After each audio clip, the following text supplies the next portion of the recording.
Today, we are diving into a pretty radical idea from A Course in Miracles. What if forgiveness isn't about the other person at all? What if it's actually the key to ending our own internal battles for good? Let's get into it. You know that feeling, right? When you're just stuck, replaying some argument over and over in your head, feeling the weight of a grudge that you just can't seem to shake. It feels so real, so solid. But what if it's not? What if there's a way out? So the philosophy we're exploring today has a really fascinating name for this experience. It calls it the dream of conflict. And it suggests that, just like any other dream, it's something we can actually choose to wake up from. So here's the kicker. The conflict isn't really about what someone else said or did. According to this teaching, the root of the problem is always internal. It's our own perception, our own judgment, and this feeling of being separate from others that really creates and fuels the fight. Okay, so if the problem is how we see things, then the only solution has to be a shift in our perception. And that's where a totally different kind of forgiveness comes into play. And here it is, the central idea. Forgiveness ends the dream of conflict here. Now you've got to pay attention to that last word, here. This isn't about waiting for an apology or for someone else to change their mind. It's an action that we take right now to wake ourselves up. So what does forgiveness actually mean in this context? Well, it's not just saying, oh, it's okay. It's a deep, fundamental shift inside of us. It's about making a choice to see the situation and the other person differently, and in doing so, dissolving those walls of judgment we've built. This is where the difference becomes crystal clear. You know, conventional forgiveness, it's usually all about what the other person did. It can feel like this big, heavy obligation. But this version, it's all about you. It's a tool for you to release your judgment so that you can find your peace. It's about your own liberation, not a chore you have to do for someone else. All right, this is a really powerful concept, but how does it actually work in the real world? Let's get practical and see how to put this into action. The source lays out a pretty simple three-step process. First, just think about a recent conflict and notice the emotions that bubble up.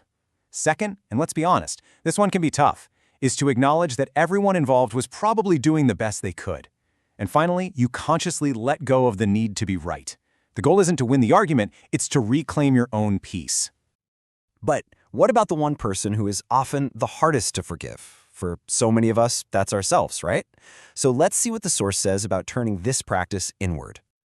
Here's a really powerful exercise. Think of a mistake that you still hold on to. You know, the one that makes you cringe a little. The idea is to write a letter to the person you were back then, not with judgment, but with the same compassion you'd offer a good friend. It's really about acknowledging that you were and are only human. And that's the whole point.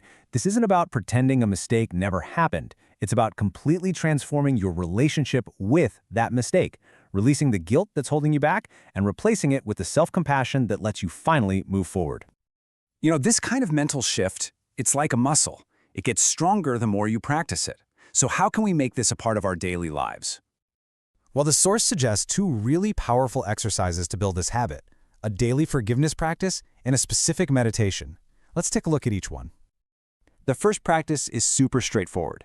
Every day, just take a moment, maybe it's with your morning coffee or right before bed, and just pinpoint one person or one situation that's causing you even a little bit of conflict. Then, either silently, to yourself, or out loud, you just say, I forgive you and I release you. The key thing to realize here is that you're not just releasing them.